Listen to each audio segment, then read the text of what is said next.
perkataan Tuhan dalam hidupmu. Buka mulutmu, Roh Kudus yang akan menaruh perkataan pada mulutmu. Kalau Roh Kudus itu datang, dialah yang akan menginsyafkan dunia akan dosa, kebenaran, dan penghakiman. Roh Kudus berkarya dengan menyadarkan kita akan segala dosa-dosa dan pelanggaran kita, dan membuat kita menyesali perbuatan-perbuatan kita di masa lalu. Roh Kudus berkarya dengan luar biasa, mengangkat selubung dari mata hati kita, sehingga ia mencelikkan mata kita, sehingga kita sadar kita hidup dalam dosa. Itu karya Roh Kudus. Tetapi tidak membuat kita kebal sama dosa. Disinilah yang membuat kita kadang-kadang bingung. Kenapa orang penuh Roh Kudus, berbahasa roh, bahkan melayani Tuhan, mereka tetap jatuh bangun dalam dosa? Lalu kita mulai bertanya, kuasanya di mana? Orang yang sudah lahir baru, Yuda dicelikkan mata hatinya, nggak ada kata khilaf. Dengan sadar mereka kembali kepada dosa, atau mereka berbalik kepada Allah. Yang mengerti katakan amin.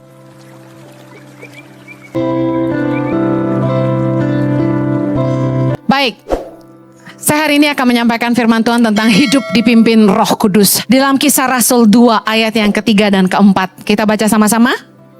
Dan tampaklah kepada mereka lidah-lidah seperti nyala api yang bertebaran dan hinggap pada mereka masing-masing.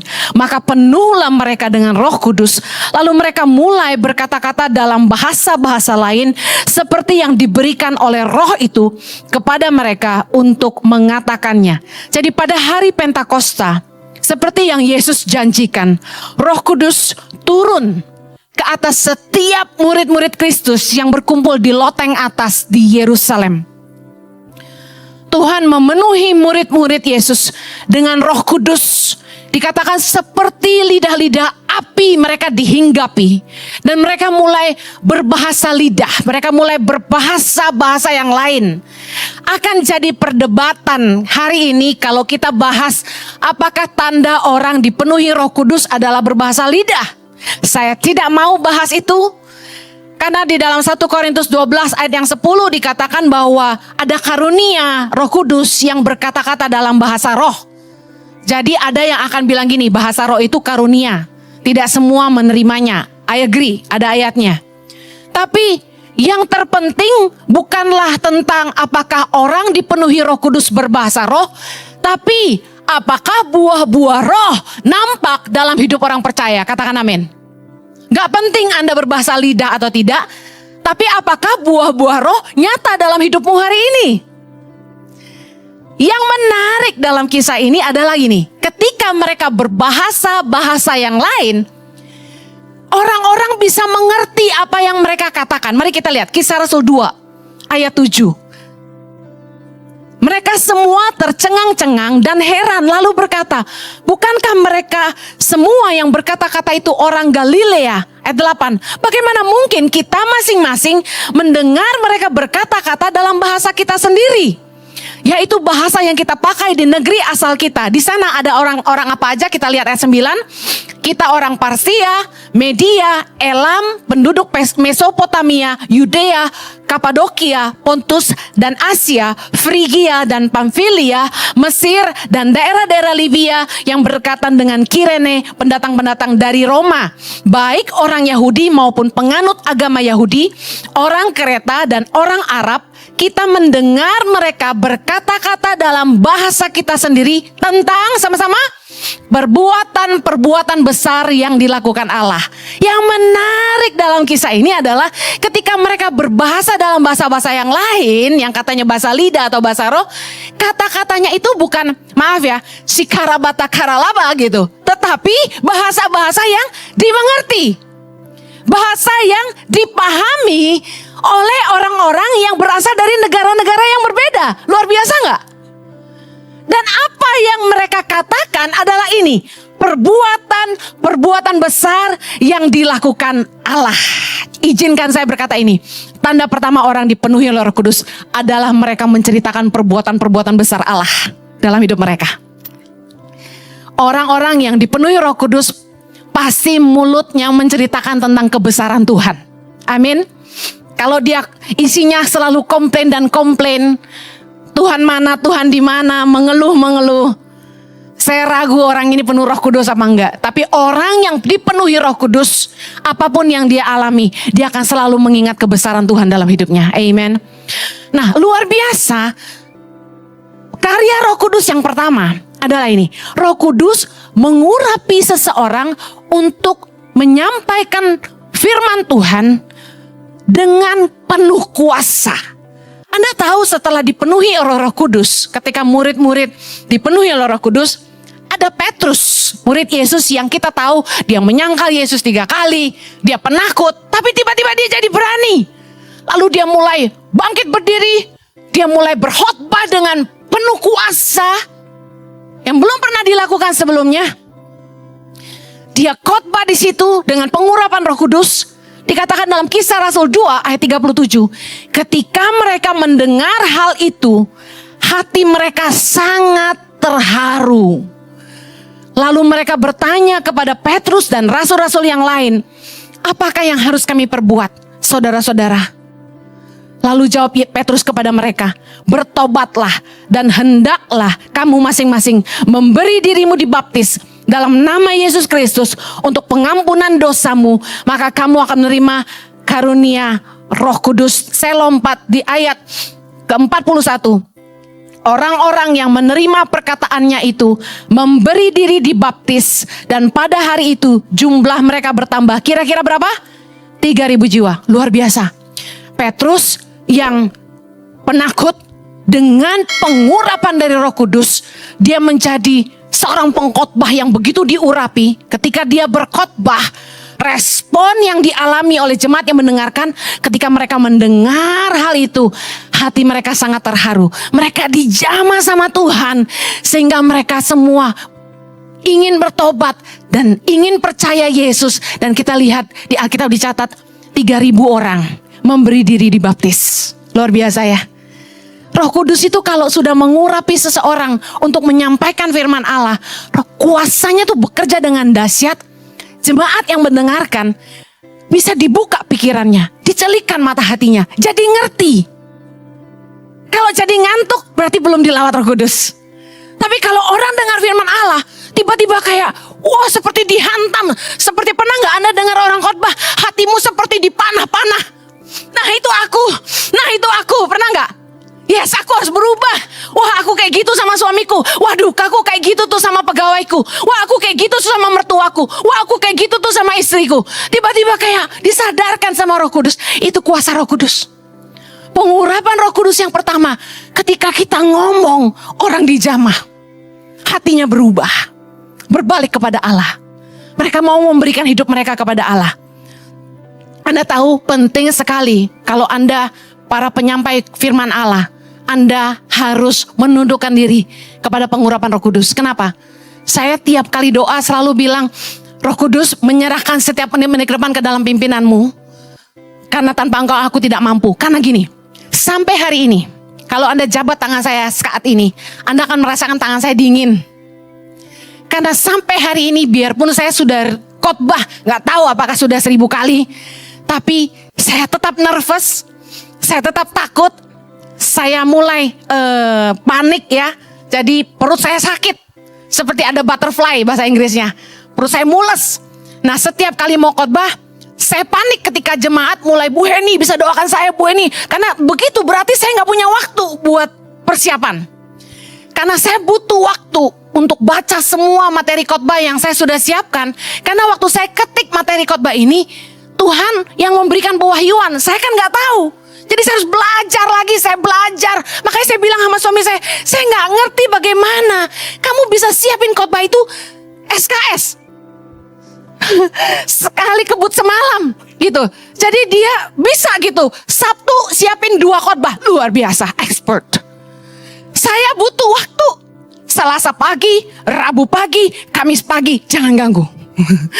Kemudian Sabtu malam saya mulai baca lagi, Minggu pagi sebelum khotbah saya mulai baca lagi. Tadi di kursi saya masih baca, masih ketik-ketik. Yang duduk di belakang saya pasti lihat saya sibuk ketik-ketik. Takut, gak tahu mau ngomong apa. Saya ngandalin pengurapan Roh Kudus. Saya bilang ini, Tuhan, saya cuma catat nih, tapi kan gak mungkin baca. Saya harus bisa menyampaikan apa yang Tuhan mau. Dan itu bukan kuasa kita. Saya kasih tahu, kalau orang bilang, Bu Heni luar biasa, saya mau kasih tahu, itu pengurapan Roh Kudus, bukan saya. Kita jangan pernah merasa kita hebat tanpa pengurapan Roh Kudus. Anda enggak tahu mau ngomong apa. Orang bilang Anda fasih lidah. No. Orang bawel belum tentu bisa khotbah. Ada amin. Haleluya. Tapi dengar, kalau Tuhan memanggilmu untuk memberitakan Injil, jangan takut. Lukas 12 ayat 12, Yesus berkata begini. Sebab pada saat itu juga Roh Kudus akan mengajar kamu apa yang harus kamu katakan. Katakan amin. Kalau Anda seperti dikasih pewahyuan untuk bersaksi kepada seseorang, menyampaikan kabar baik, memberitakan tentang Tuhan, jangan tahan. Ada satu ibu di gereja ini, dia bilang sama saya gini, aduh Bu Heni, saya tuh kalau disuruh sharing di Komsel, di Impact Family, saya takut, dia bilang gitu. Saya takut saya gak bisa Bu Heni. Saya dikasih sih pewahyuan sama Roh Kudus, dikasih poinnya, dikasih ayatnya. Dia ikutin saya terus dari belakang. Bu Heni kalau poin 1 ngomong gini oke gak? Bu Heni poin 2, saya jalan dengerin dia. Poin 3, saya bilang oke, sampein aja. Dengar, kalau kita bisa bukan karena kita, tapi karena kuasanya. Amin. Jadi jangan ada seorang pun yang tutup mulut. Beritakanlah kabar baik. Beritakan kehebatan dan kebesaran Tuhan dalam hidupmu. Buka mulutmu. Roh Kudus yang akan menaruh perkataan pada mulutmu. Amen. Kita semua dipanggil untuk memberitakan kabar baik. Yang mau katakan amin lagi. Karya Roh Kudus yang kedua. Roh Kudus berkarya dengan menginsyafkan manusia akan dosa. Tadi kita dengar setelah Petrus khotbah dengan begitu luar biasa. Roh Kudus menjamah hati mereka. Mereka merasa terharu. Bahasanya terharu. Padahal kita tahu. Hati kita tuh seperti diobrak-abrik sama Tuhan. Kita sadar kita dosa. Kita bikin salah. Kita menyesal. Kita nangis. Kita gak tahu kenapa saya nangis nih. Nanti makeup luntur nih. Gitu. Tapi kita terus menangis. Yohanes 16 ayat 8 dikatakan gini. Dan kalau ia datang, yaitu Roh Kudus, kata Yesus ini, ia akan menginsyafkan dunia akan dosa, kebenaran dan penghakiman. Yesus berkata kepada kita, kalau Roh Kudus itu datang, dialah yang akan menginsyafkan dunia akan dosa, kebenaran dan penghakiman. Roh Kudus berkarya dengan menyadarkan kita akan segala dosa-dosa dan pelanggaran kita. Dan membuat kita menyesali perbuatan-perbuatan kita di masa lalu. Siapa yang pernah ngalamin itu? Anda pernah dijamah Tuhan dan tiba-tiba sadar, aduh saya udah bikin salah, saya udah bikin dosa banyak. Tapi saya mau ngomong gini. Pengenalan akan Kristus dan dipenuhi oleh Roh Kudus tidak membuat kita kebal dosa. Saya ulangi. Pengenalan akan Kristus dan dipenuhi oleh Roh Kudus tidak membuat kita kebal dosa. Sebenarnya Roh Kudus berkarya dengan luar biasa, mengangkat selubung dari mata hati kita sehingga ia mencelikkan mata kita sehingga kita sadar kita hidup dalam dosa. Itu karya Roh Kudus. Tetapi tidak membuat kita kebal sama dosa. Disinilah yang membuat kita kadang-kadang bingung. Kenapa orang penuh Roh Kudus, berbahasa roh, bahkan melayani Tuhan, mereka tetap jatuh bangun dalam dosa. Lalu kita mulai bertanya, kuasanya di mana? Pernah mikir gitu? Yang salah bukan kuasa Roh Kudus. Kehadiran Roh Kudus dalam hidup kita adalah menyadarkan kita akan kesia-siaan dosa, tapi tidak membuat kita kebal sama dosa. Lihat 2 Korintus 3 ayat 16. Saya berdoa firman ini mengubahkan Anda. 2 Korintus 3 ayat 16. Baca sama-sama. Tetapi apabila hati seorang berbalik kepada Tuhan, maka selubung itu diambil daripadanya. Sebab Tuhan adalah roh, dan di mana ada roh Allah, di situ ada kemerdekaan. Kemerdekaan yang dimaksud ini adalah ini. Ketika Roh Kudus memenuhi hati kita, selubung itu dibuka. Kita jadi merdeka. Kita yang tadinya hidup dalam dosa, hawa nafsu, kenajisan, kejahatan, keserakahan, sumpah serapah, percabulan, penyembahan berhala. Kita nggak merasa dosa, kita nggak merasa salah, kita pesta pora, kita judi, kita mabuk, kita kasar sama orang, kita sombong, kita nipu orang. Kita nggak rasa salah, kita rasa biasa aja. Tapi ketika Roh Kudus memenuhi kita dan selubung itu diangkat, kita jadi merdeka. Kita yang tadinya dibelenggu sama dosa, nggak bisa lihat kita salah, kita dosa, hidup kita sia-sia, kita ngancurin hidup kita, kita nggak sadar itu. Tiba-tiba selubung itu dibuka, kita langsung sadar, loh, kok hidup gua gini? Kok gua ngancurin hidup gua sendiri? Loh, kenapa gua jahat gini? Kenapa hidup gua rusak? Tiba-tiba kita tersadar, itu yang disebut dengan di mana ada Roh Allah, di situ ada kemerdekaan. Tapi dengar, dikatakan begini, apabila hati seorang berbalik kepada Tuhan, maka selubung itu dibuka. Ketika kita datang sama Tuhan dan bilang gini, aku mau mengenal Tuhan, aku mau belajar mengenal Tuhan. Tadi murid-murid bilang gini, katakan pada kami apa yang harus kami lakukan. Mereka tanya sama murid-murid Yesus. Karena mereka tiba-tiba ingin berbalik kepada Allah. Tiba-tiba selubung itu dibuka. Tetapi Anda tidak bisa kebal dosa. Ketika selubung ini dibuka, Anda punya keputusan untuk kembali kepada kesia-siaan, untuk kembali kepada hidup lama yang penuh dengan dosa, segala perzinahan hawa nafsu, keserakahan, penipuan, kejahatan, atau Anda mau berbalik kepada Allah, atau kembali kepada hidup yang lama. Anda yang harus putuskan, karena Roh Kudus sudah mengangkat selubung ini. Sekarang nggak ada kata khilaf, karena Anda sudah sadar itu dosa, itu Allah. Anda yang harus memutuskan, Anda mau berbalik kepada Allah atau Anda mau berbalik kepada dunia, kepada hidup yang lama. There is no khilaf. I don't believe that. Orang yang sudah lahir baru, Yuda dicelikkan mata hatinya, nggak ada kata khilaf. Dengan sadar mereka kembali kepada dosa atau mereka berbalik kepada Allah. Yang mengerti katakan amin. Dengar baik, saya menyaksikan sendiri orang yang kami doakan maupun didoakan hamba-hamba Tuhan lain nggak berubah dan nggak bertobat tuh, walau ditumpangin tangan, diminyakin, diludahin, dimandiin, dicelupin, ya, dilayani dengan sesi-sesi konseling private. Kan ada tuh yang terus DM saya di IG bilang gini, saya nggak mau dikonseling sama konselor-konselor, saya maunya langsung sama Ibu Heni. Saya mau konselor yang ahli, dia bilang gitu. Lu kira gue ahli? Gue bukan Tuhan. Saya maunya didoainnya sama Bu Heni. Sekarang karena saya habis ibadah berdiri di depan untuk menyapa jemaat tamu-tamu yang baru datang dan mereka foto di sini, mulai berdatangan orang minta didoakan. Saya tolak. Kok begitu Bu Heni? Karena saya tidak mau jemaat mendewakan saya, itu dosa. Kenapa harus didoakan saya? Ada pendoa syafaat. Saya bilang, Gereja Impact Community Indonesia investasi buat jemaat.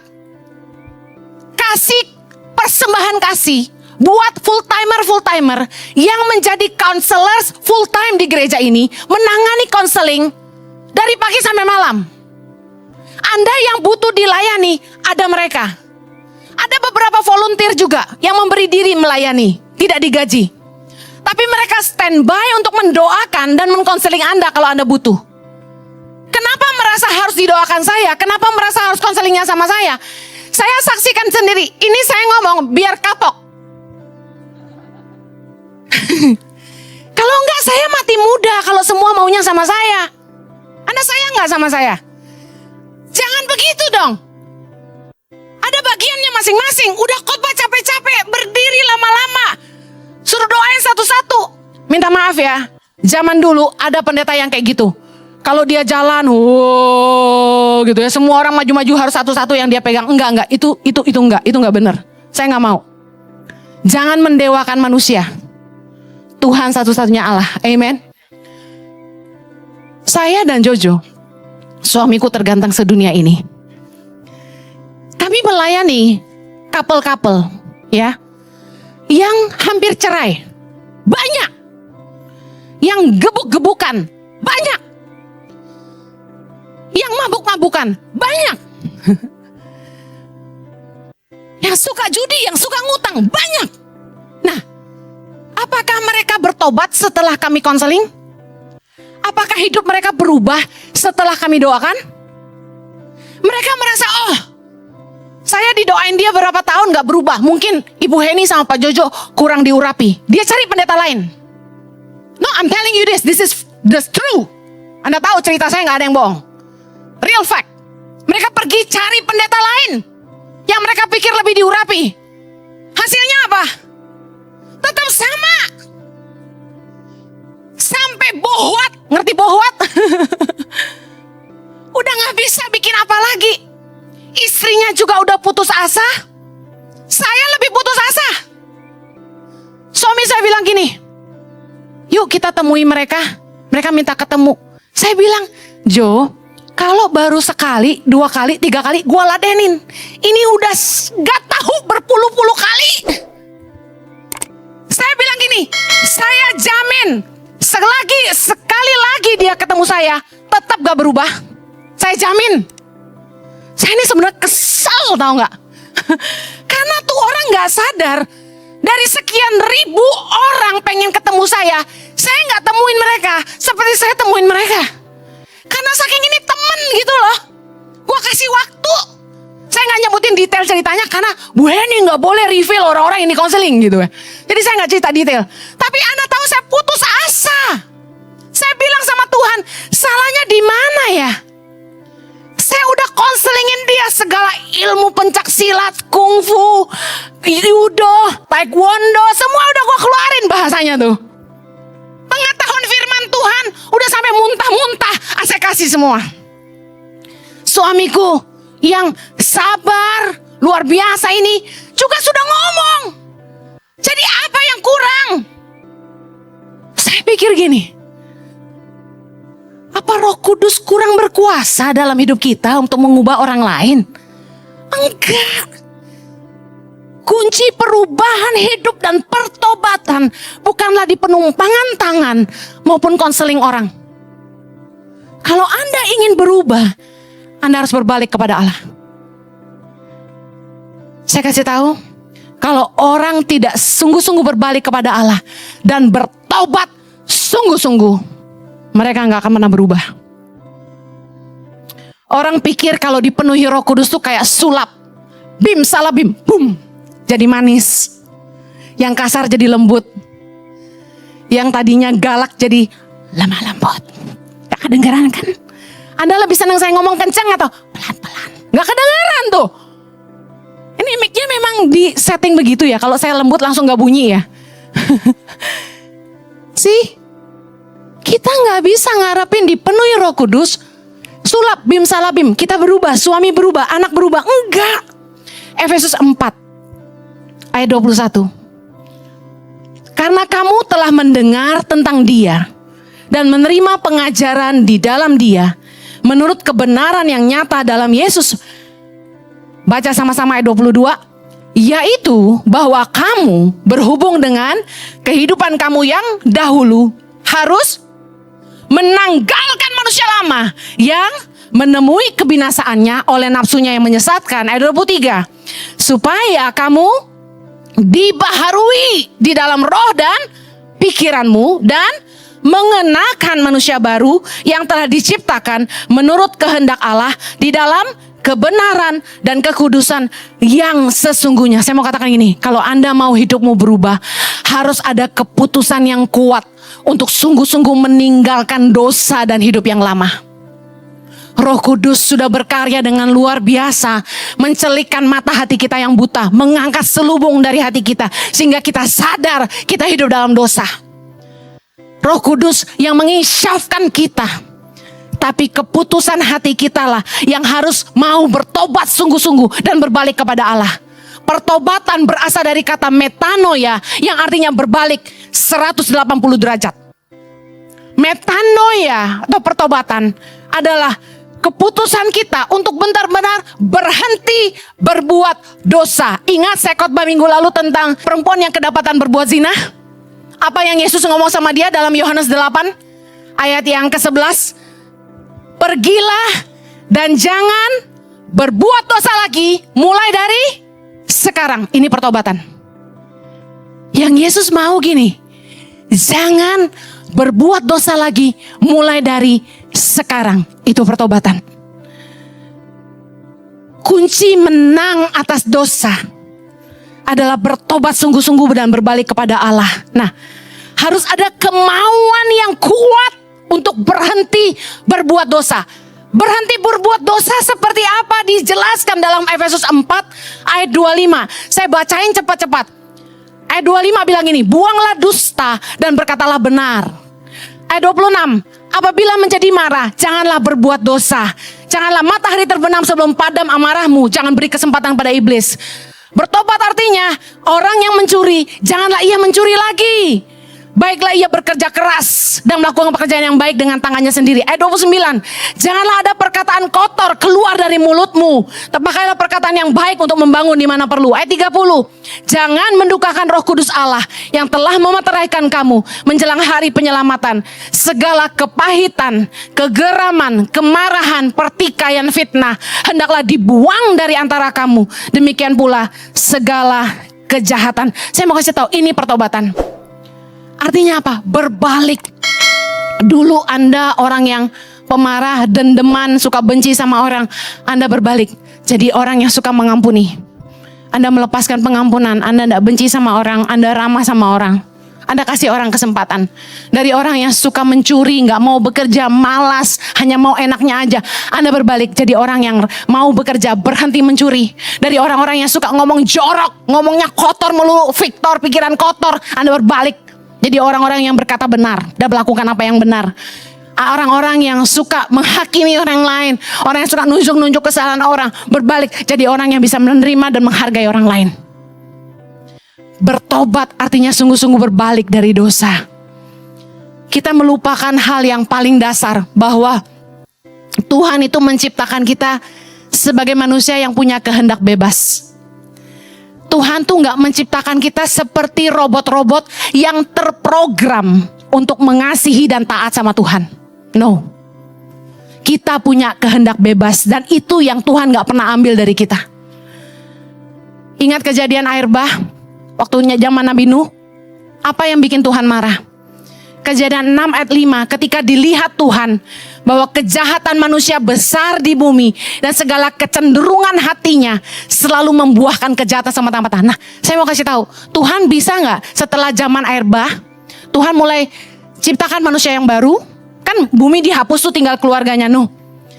Manusia-manusia yang terprogram untuk taat dan mengasihi Tuhan, bisa? No, Tuhan tidak lakukan itu. Waktu Roh Kudus dicurahkan, memenuhi hati kita, kita diinsyafkan akan dosa, tapi kita punya kehendak bebas. Apakah kita mau taat kepada Allah dan mengasihi Dia dengan hidup kita, atau kita mau kembali kepada dosa? Saya bersyukur Roh Kudus itu ditaruh dalam hati kita, di dalam batin kita, untuk menuntun hidup kita. Saya ingin kita belajar dipimpin oleh Roh Kudus. Ada suara kecil di batin kita. Bahkan sebelum kita mengenal Kristus, setiap orang punya hati nurani, di mana Tuhan selalu berbisik dengan suara yang lembut, mengingatkan kita ketika kita berbuat dosa. Waktu saya masih kecil, saya belum kenal Tuhan. Waktu saya pernah curi uang mama saya, 10.000 rupiah untuk beli permen di warung. Saya merasa ketakutan. Saya merasa bersalah. Kenapa? Karena ada hati nurani. Itulah keadilan Tuhan bagi umat manusia. Amin. Di dalam Tuhan atau di luar Tuhan, kita semua ada pimpinan Tuhan dalam hati kita. Tapi bedanya kita yang sudah di dalam Tuhan dan dipenuhi oleh Roh Kudus. Roh Kudus itu dikatakan firman Tuhan, Dia utus Tuhan untuk mengajar kita. tentang segala sesuatu. Memimpin kita. Ketika kita berbuat dosa, Roh Kudus bilang, hentikan, jangan lakukan lagi. Berhenti. Misalnya kita merendahkan orang lain, Roh Kudus langsung ingatkan, minta maaf. Ketika kita berselisih paham, Roh Kudus ingatkan, kamu harus rendah hati. Roh Kudus itu luar biasa loh dalam hidup kita. Mari taati pimpinan Roh Kudus dalam batin kita. Karena Roh Kuduslah yang diutus Bapa untuk menolong kita hidup dalam kebenaran. Berilah diri kita dipimpin oleh Roh. Roma 8 ayat yang kelima. Sebab mereka yang hidup menurut daging, memikirkan hal-hal yang dari daging. Mereka yang hidup menurut Roh, memikirkan hal-hal yang dari Roh. Ayat 13. Sebab jika kamu hidup menurut daging, kamu akan mati. Tapi jika oleh Roh, kamu mematikan perbuatan-perbuatan tubuhmu, kamu akan hidup. Luar biasanya Tuhan sayang sama kita. Roh Kudus itulah yang menjadi nahkoda dalam hidup kita, yang menuntun kita untuk kasih tahu, jangan hidup lagi dalam dosa. Jangan hidup lagi dalam perbuatan-perbuatan dan daging yang mendukakan hati Allah. Berbaliklah kepada Allah. Roh Kudus itu luar biasa setia. Tapi masalahnya kalau kita tidak mau mendengarkan dia, kita menumpulkan telinga rohani kita tidak mau lagi dengar Tuhan. Roh Kudus tidak akan bicara lagi sama kita. Nanti di ibadah ketiga, saya akan lanjutkan bagaimana berharganya kehadiran Roh Kudus dalam hidup kita dan apa yang bisa membuat Roh Kudus meninggalkan kita. Saya ingin akhiri.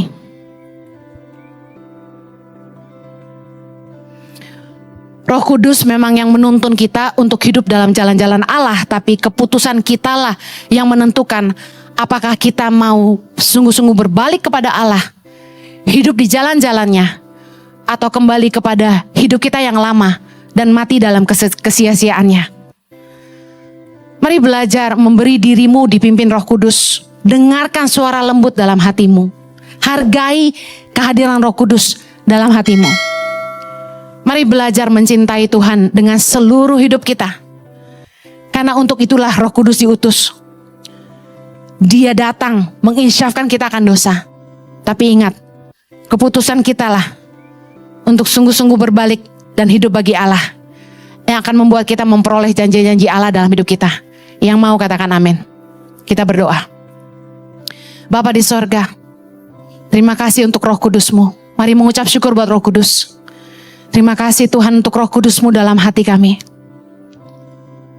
Ampuni kami kalau banyak dari kami yang menulikan mata hati, membutakan mata hati, menulikan telinga kami, dan tidak mau dengar pimpinan Roh Kudus dalam hidup kami. Kami berdoa, kami membuka hati kami untuk Roh Kudus memenuhi kami kembali siang hari ini.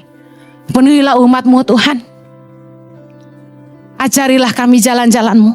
Biar Roh Kudus yang selalu mengingatkan kami akan kehendak Tuhan, akan kebenaran.